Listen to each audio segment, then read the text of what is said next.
Good morning बच्चों आज जो हम टॉपिक पढ़ने वाले हैं वो है फिजियोलॉजी ऑफ एक्सक्रीशन।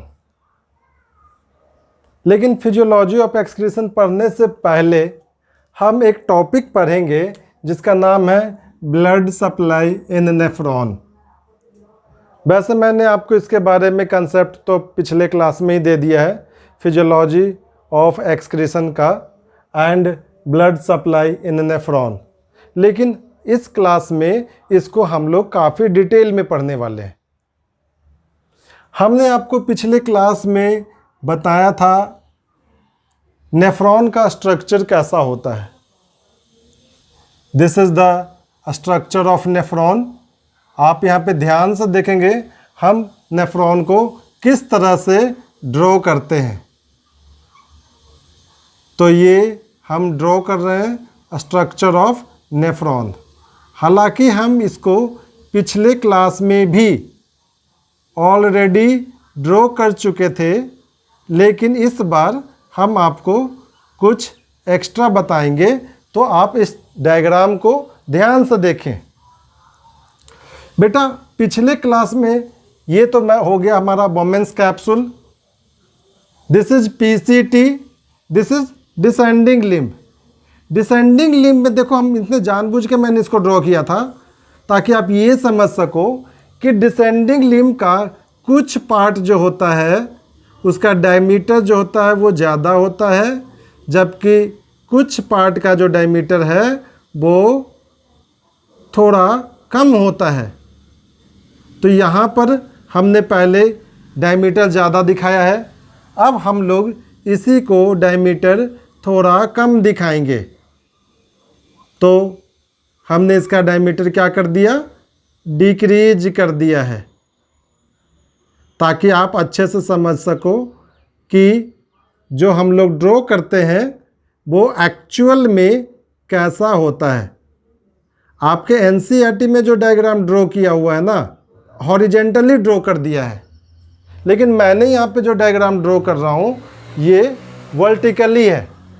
आप समझ सकते हो कि एनसीईआरटी में डायग्राम जो ड्रॉ किया गया ना वो हॉरिजेंटली ड्रॉ किया गया है। आप अपने एनसीईआरटी बुक को ओपन करके देखोगे तो हमने यहाँ पे वर्टिकली ड्रॉ कर दिया है। हालांकि उससे कोई फ़र्क नहीं पड़ता। तो अब फिर देखो बेटा, हमने डायमीटर को क्या कर दिया, इंक्रीज कर दिया। और अब हमने ड्रॉ कर दिया है क्या, तो DCT, दिस इज DCT।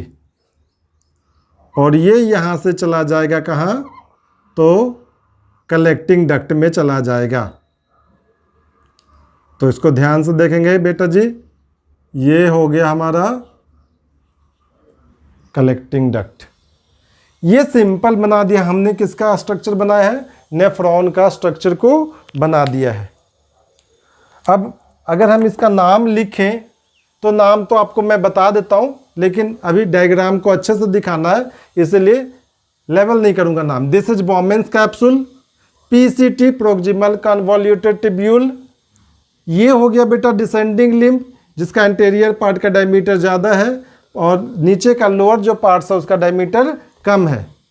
फिर ये हो गया असेंडिंग लिम्ब, दोनों को मिला के हम लोग क्या कहते हैं, loop of Henle. This is DCT distal convoluted tubule and this is collecting tubule, जो कि फाइनली कलेक्टिंग डक्ट में मिल जाएगा। अब यहाँ पर जो है हम एफरेंट आर्टरियोल, हमने बता रखा है बेटा आपको कि रीनल आर्टरी जो है ये ब्लड सप्लाई करता है किडनी को, लेकिन रीनल आर्टरी क्या हो गया है, रैमीफाई हो गया किडनी में जाके, और ये बन गया एफरेंट आर्टरियोल बन गया। अब ये एफरेंट आर्टरियोल ही किसको ब्लड सप्लाई करेगा, तो इस नेफ्रॉन को ब्लड सप्लाई करेगा। तो यहाँ पर आ गया ये एफरेंट आर्टरियोल। अब ये एफरेंट आर्टरियोल आने के बाद बोमेंस कैप्सूल के अंदर ये ग्लोमेरुलस फॉर्म करेगा, जिसको नेटवर्क ऑफ कैपिलरी कहते हैं। तो अब हम इसके अंदर इसको ग्लोमेरुलस बनाकर दिखाएंगे कि कैसे ये नेटवर्क ऑफ कैपिलरी बन जाता है। तो ध्यान से देखना किस तरह से हम इसको ड्रॉ करते। तो ये हमने बना दिया glomerulus like structure. This is glomerulus. Glomerulus क्या है? तो नेटवर्क ऑफ कैपिलरी, इसको हम लोग कहते हैं नेटवर्क ऑफ कैपिलरी। तो ये efferent arteriole, this is efferent arteriole. Efferent arteriole blood supply किया नेफ्रॉन के बोमेंस कैप्सूल में। बोमेंस कैप्सूल में जाके ये बन गया क्या? नेटवर्क ऑफ कैपिलरी, जिसको हम लोग कहते हैं ग्लोमेरुलस। और ये हो गया इफरेंट आर्टेरियोल। अब यहाँ पर होता क्या है कि जब एफरेंट आर्टेरियोल बाहर आता है तो इसका डायमीटर कम होता है। अगर हम डायमीटर की बात करें तो इफरेंट आर्टेरियोल का डायमीटर काफ़ी कम होता है in comparison to efferent arteriole. तो एक दोनों के बीच डिफरेंस है कि एफरेंट आर्टेरियोल का डायमीटर ज़्यादा होता है और इफरेंट आर्टेरियोल का डायमीटर कम पाया जाता है। और जब ये इफरेंट आर्टेरियोल है और यहाँ पर क्या होता है? Ultra filtration. यहाँ पर क्या हो रहा है? अल्ट्रा फिल्ट्रेशन होगा। जब अल्ट्रा फिल्ट्रेशन होगा तो ये वाला जगह कहलाता है यूरिनरी स्पेस। यूरिनरी स्पेस, यहाँ पर फिल्ट्रेट सब्सटेंस इकट्ठा हो जाएगा और यहाँ से कहाँ चला जाएगा? पीसीटी में चला जाएगा। पीसीटी से कहाँ चला जाएगा? तो descending limb, ascending limb, DCT and then collecting tubule. अगर कभी कोई पूछ ले what is the total number of nephron, कि किडनी के अंदर टोटल नंबर ऑफ नेफ्रॉन कितना होता है, जो कि मैं बता चुका हूँ अबाउट 1 मिलियन। लेकिन अगर आपसे साथ में पूछा जाए total number of afferent arteriole या total number of efferent arteriole, तो आपके किताब में मेंशन है कि total number of efferent arteriole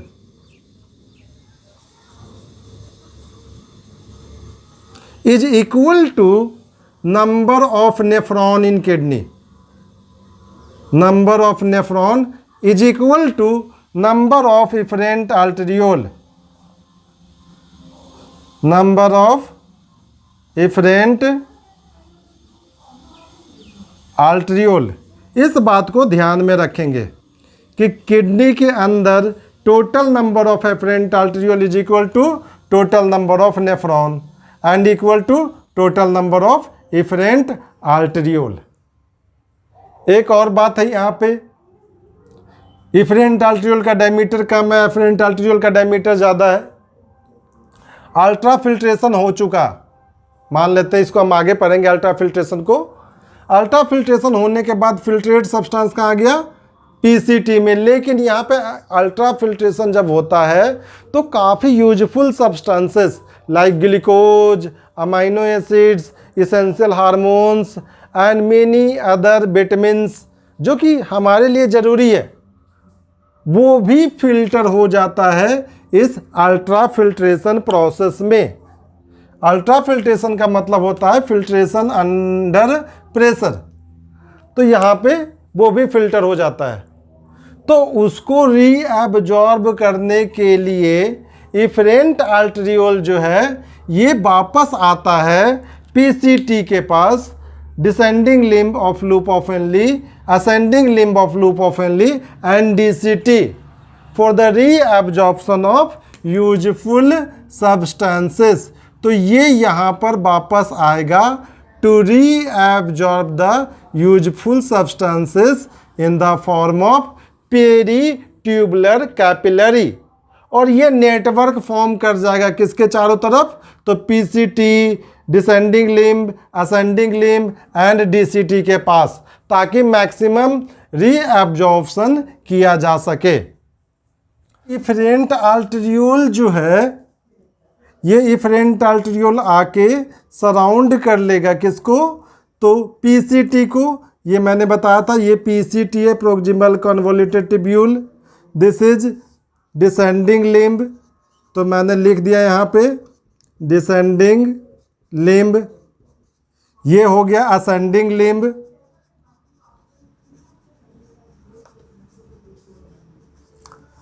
और दोनों को हम लूप ऑफ हेनली कहते हैं। अब होता क्या है कि जो इफरेंट आर्टेरियोल आया किसके फॉर्म में आया, पेरी ट्यूबुलर कैपिलरी। ये पेरी ट्यूबुलर कैपिलरी के फॉर्म में आएगा और किसको नेटवर्क लाइक बना लेगा, ये सबको सराउंड कर लेगा। PCT descending limb, ascending limb, DCT को। लेकिन ये जो लूप ऑफ हेनली है ना, इसका जो लोअर पार्ट्स है, जो जिसका डायमीटर कम है, उसको ये सराउंड नहीं करता है, बल्कि यहाँ पर क्या होता है, peri tubular capillary moves parallel to the loop of Henle. इसको हम लोग कहते हैं वैसा रेक्टा। तो वैसा रेक्टा काफ़ी बार पूछा जा चुका है बेटा, इसलिए ध्यान से यहाँ पे देख लो कि पेरी ट्यूबुलर कैपिलरी जब नीचे पर की ओर आता है, लूप ऑफ हेनली के लोअर पार्ट्स में आता है, तो it moves parallel to the loop of Henle. This is called vasa recta. तो यहाँ पर जो ब्लड सप्लाई हुआ किडनी के द्वारा, रीनल आर्टरी ब्लड लेके आया, रेमिफाई हो गया, क्या बन गया, एफरेंट आर्टेरियोल। एफरेंट का मतलब होता है इनकमिंग। अगर हम लोग एफरेंट का मतलब समझे, व्हाट इज एफरेंट का मतलब होता है इनकमिंग। जबकि अगर ईफरेंट की बात किया जाए, ये ईफरेंट है, ईफरेंट का मतलब होता है आउट गोइंग, यानी कि नेफ्रॉन की तरफ जो आ रहा है उसको एफरेंट कहेंगे, और नेफ्रॉन से जो दूर जा रहा है उसको हम लोग क्या कहेंगे, इफरेंट कहेंगे। तो एफरेंट आर्टेरियोल से क्या बन गया, ग्लोमेरुलस। ग्लोमेरुलस से क्या बना, इफरेंट आर्टेरियोल। देखो यहाँ मैंने लिख भी दिया है बेटा, कंफ्यूजन मत करना। इफरेंट आर्टेरियोल, इफरेंट आर्टेरियोल से पेरी ट्यूबुलर कैपिलरी, इसीलिए मैंने इसको लिखा था ताकि आप ध्यान दो कि पेरी ट्यूबुलर कैपिलरी जो है वो यहाँ इसका सोर्स है। किस लिए बना ये peri tubular capillary, for the reabsorption of useful substances during the process of ultra filtration. तो बेटा अभी मैंने जो कुछ भी बताया है मैंने इसको लिख दिया है कि यहाँ पे जो रीनल आर्टरी ब्लड सप्लाई करेगा उसमें ऑक्सीजन होगा, इसीलिए ऑक्सीजनेटेड, साथ में नाइट्रोजेनियस सब्सटेंस भी होंगे, दोनों होते हैं बेटा। तो इसको हम लोग renal artery supply blood oxygenated with nitrogenous based in each kidney. यहाँ पर फिर क्या होगा, रीनल आर्टरी रेमिफाई कर गया ब्रांचेज में, एफरेंट आर्टेरियोल में number of efferent arteriole is equal to the number of nephron. Efferent arteriole enters the Bowman's capsule and form a tuft of capillaries called glomerulus. Glomerulus and Bowman's capsule together called Marphigian corpuscles. यहाँ पे जो हम देख रहे हैं ना, ये वाला पार्ट जो है glomerulus plus Bowman's capsule both together called Marphigian corpuscles या renal corpuscles भी उसको कहते हैं। यहाँ पर क्या है, ग्लोमेरुलस कैपिलरीज रीज्वाइन होगा इफरेंट आर्टेरियोल के फॉर्म में, या आप कह सकते हो ये इमर्ज आउट होगा इन the form of afferent arteriole. लेकिन ये इफरेंट आर्टेरियोल फिर क्या होगा, पेरी ट्यूबुलर कैपिलरी बन जाएगा और ये कॉर्टेक्स रीजन के प्रोक्सिमल कन्वोल्यूटेड ट्यूब्यूल और डिस्टल कन्वोल्यूटेड ट्यूब्यूल को फिर से सराउंड कर लेगा for the reabsorption of useful substances. यहाँ पे पेरी ट्यूबुलर कैपिलरी एक्सटेंड होता है parallel to the loop of Henle, उसको हम लोग क्या कहेंगे, वैसा रेक्टा। वैसा रेक्टा ज़्यादातर मेडुला रीजन में होता है, जबकि पीसीटी और डीसीटी कहाँ पाया जाता है, तो कॉर्टिकल रीजन में पाया जाता है। All the capillary network join to form renal venule, फिर ये रीनल वेन्यूल से रीनल वेन बन के इंफीरियर वेना कावा में यूनाइट हो जाता है, जो कहाँ पहुँच जाता है बेटा जी, हार्ट में। एक सवाल पूछा जाता है इन सभी टॉपिक से आर्टरी जो है starts from the heart and ends into the capillary. Normally क्या होता है, आर्टरी हार्ट से स्टार्ट होता है और कैपिलरी के फॉर्म में एंड होता है। लेकिन यहाँ पर कुछ और हमको देखने को मिलेगा। किसके बारे में? इफरेंट आर्टेरियोल के बारे में।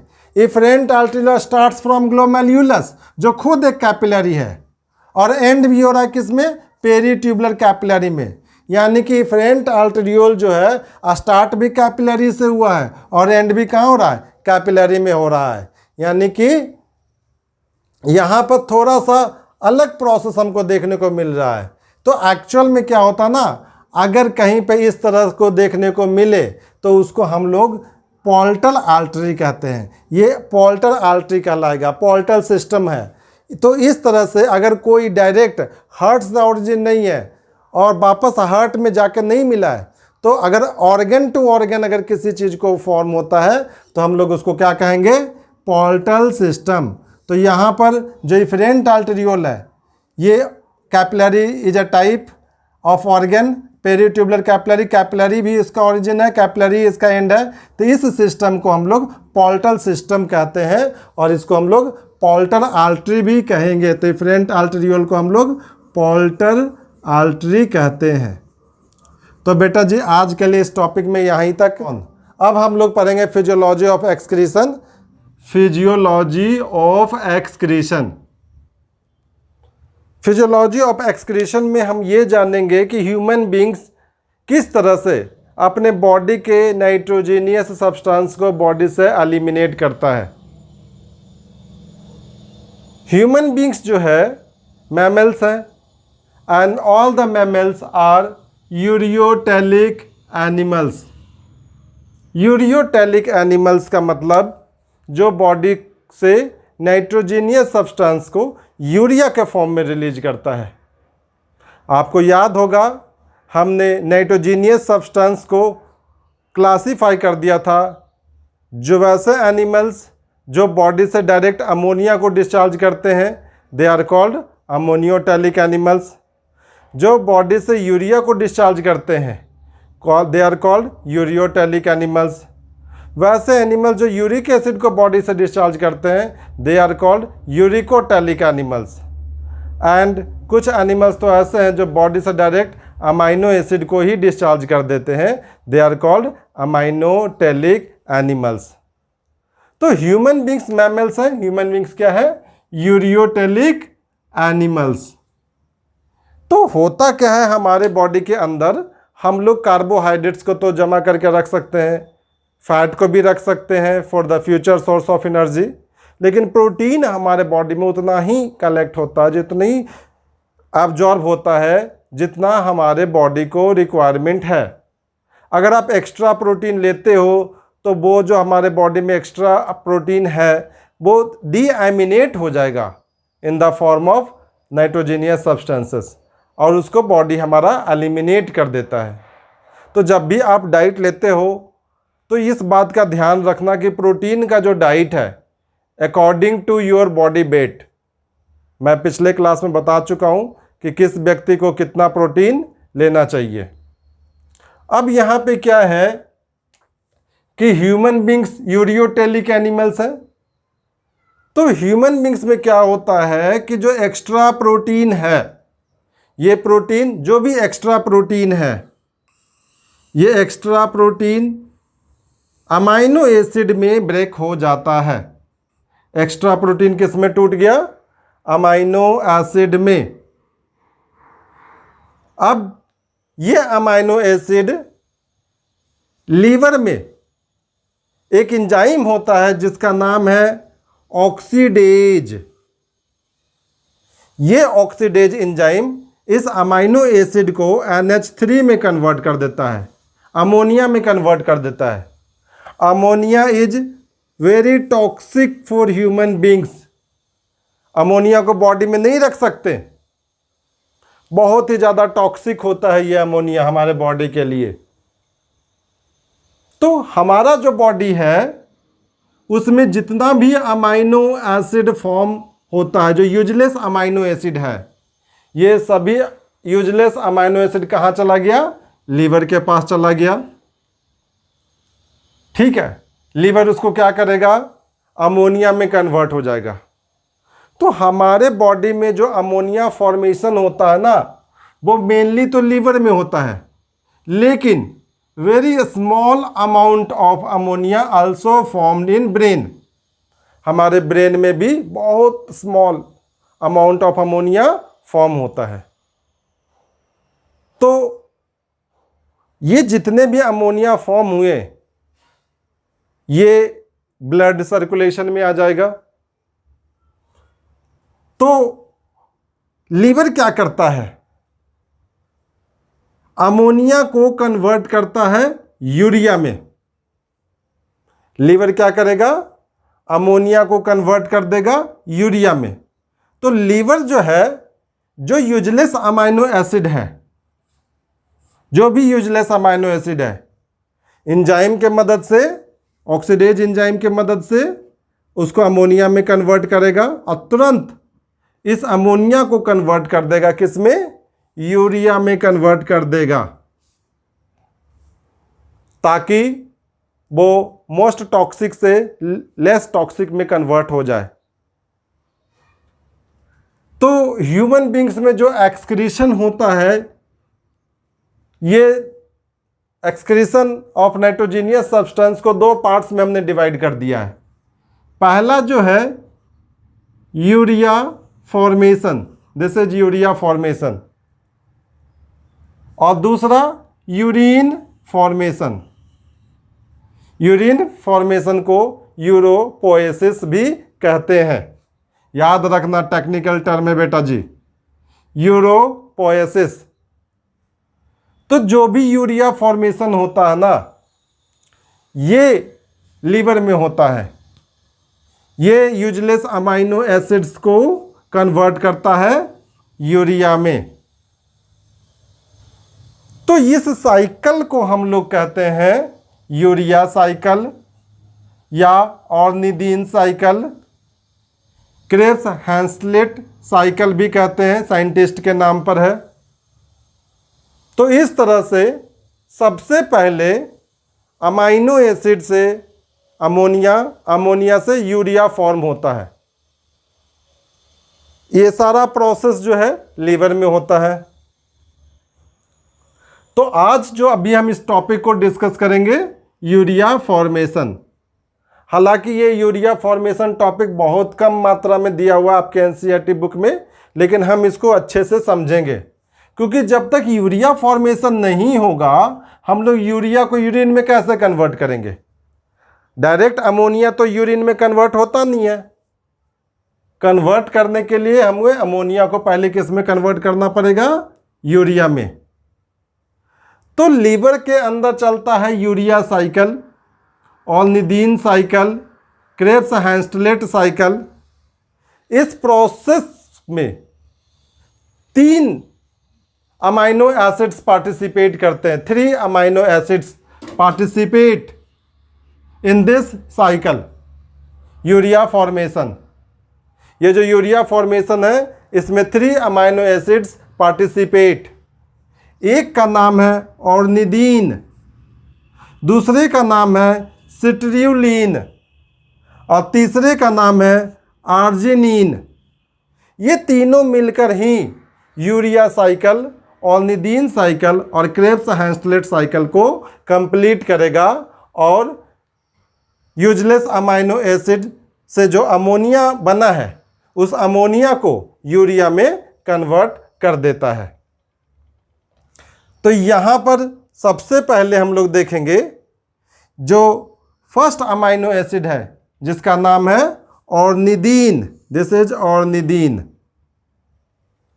जैसे ही useless amino acid enzyme oxidase के मदद से अमोनिया बनेगा, इस अमोनिया के साथ कौन कंबाइन कर जाएगा, ऑर्निदीन कंबाइन कर जाएगा। ये ऑर्निदीन CO2 के साथ मिलकर, जो कि बॉडी सेल्स में बहुत मात्रा में पाए जाते हैं, तो ये तीनों मिलके बन जाएगा, आपस में कंबाइन करेगा, and they form citrulline and they release water molecules. अब ये जो सिट्रियोलिन है फिर और ज़्यादा अमोनिया के साथ रिएक्ट करेगा। सिट्रियोलिन कंबाइंस विद मोर अमोनिया। तो ये पहला मेथड हो गया जिसमें ऑर्निदीन अमाइनो एसिड अमोनिया के साथ कंबाइन किया है और CO2 के साथ कंबाइन करके ये क्या बना लिया, तो सिट्रियोलिन बना लिया और क्या रिलीज कर दिया, वाटर। अब ये सिट्रियोलिन ऑर्निदीन से भी ज़्यादा रिएक्टिव होता है, ये और ज़्यादा अमोनिया के साथ कंबाइन करेगा। तो ये आ गया दूसरा प्रोसेस। अब ये सिट्रियोलिन जो है और ज़्यादा अमोनिया के साथ रिएक्ट करेगा तो ये फॉर्म करेगा आर्जिनिन। ये आर्जिनिन बना लेता है and the release water, water को रिलीज कर देगा। लेकिन यहाँ पे क्या होता है, आर्जिनिन जो है ना अनस्टेबल होता है। ये अनस्टेबल होता है आर्जिनिन और ये टूट जाता है एक एंजाइम के प्रेजेंस में जिसका नाम है आर्जिनेज। आर्जिनेज एंजाइम के प्रेजेंस में ये टूट जाता है और ये क्या फॉर्म करता है, यूरिया प्लस ऑर्निदीन। अब ये यूरिया जो बना ये तो ब्लड सर्कुलेशन के द्वारा चला जाएगा किसके पास, किडनी के पास, नेफ्रॉन में फिल्टर होने के लिए। लेकिन ये जो ऑर्निदीन बना ये ऑर्निदीन वापस आएगा और फिर किसके साथ कंबाइन करेगा, अमोनिया के साथ। तो ये हम जो देख रहे हैं ना एक साइकिल बन जाता है जिसमें ऑर्निदीन कंबाइन किया अमोनिया के साथ तो बन गया सिट्रियोलिन, सिट्रियोलिन कंबाइन किया अमोनिया के साथ तो बन गया आर्जिनिन, आर्जिनिन ब्रेक हुआ तो बन गया यूरिया एंड ऑर्निदीन। फिर यूरिया तो रिलीज हो गया, ऑर्निदीन इस साइकिल को फिर रिपीट कर देगा। इस तरह से ये जो साइकिल तैयार होता है इस तीनों अमाइनो एसिड के साथ, इसको हम लोग कहते हैं यूरिया साइकिल या ऑर्निदीन साइकिल या क्रेब्स हैंसलेट साइकिल। तो ये साइंटिस्ट के नाम पर है। तो इस तरह से इसी चीज़ को हमने बेटा जी यहाँ पे लिख दिया है कि यूरिया कहाँ फॉर्म होता है, तो urea is formed in liver, urea liver में फॉर्म होता है। ये एक साइक्लिक प्रोसेस है, कंटिन्यूअस प्रोसेस है, साइक्लिक प्रोसेस। इसको हम लोग यूरिया साइकिल कहते हैं, इसको हम लोग ऑर्निदीन साइकिल कहते हैं एंड क्रेब्स हैंसलेट साइकिल भी कहते हैं। प्रोसेस क्या है, तो जितने भी यूजलेस अमाइनो एसिड हैं वो डीएमिनेट हो जाते हैं किस एंजाइम से, तो एंजाइम का नाम है ऑक्सीडेज। तो ये क्या टूट गया, अमोनिया में टूट गया। अब ये अमोनिया टॉक्सिक सब्सटेंस है, मैंने लिख दिया यहाँ पे, दिस इज टॉक्सिक सब्सटेंस जो क्विकली चेंज हो जाता है किसमें, यूरिया में, with the participation of 3 amino acids, जिसमें पहला नाम ऑर्निदीन, दूसरा सिट्रियोलिन, तीसरा arginine. ऑर्निदीन combines with ammonia and CO2 to form citrulline and release water. Citrulline combines with more ammonia to form arginine plus water. Arginine decompose in the presence of enzyme arginase and breaks into ornidine. तो इस तरह से क्या होता है बेटा कि urea and ऑर्निदीन form होता है। ऑर्निदीन वापस चला जाता है यूरिया साइकिल को कंप्लीट करने के लिए। इस तरह से एक पाथवे बन जाता है इन तीनों अमाइनो एसिड के बीच में, इसी को हम लोग कहते हैं यूरिया साइकिल। अब दूसरा जो है वो है यूरिन फॉर्मेशन। ये जो भी यूरिया बना यानी कि यहाँ से यूरिया कहाँ चला जाएगा, ब्लड सर्कुलेशन में, और ब्लड सर्कुलेशन से ये पहुँच जाएगा किडनी के पास। ठीक है, किडनी के पास कौन लेके जाता है, तो किडनी के पास इसको लेके जाएगा रीनल आर्टरी।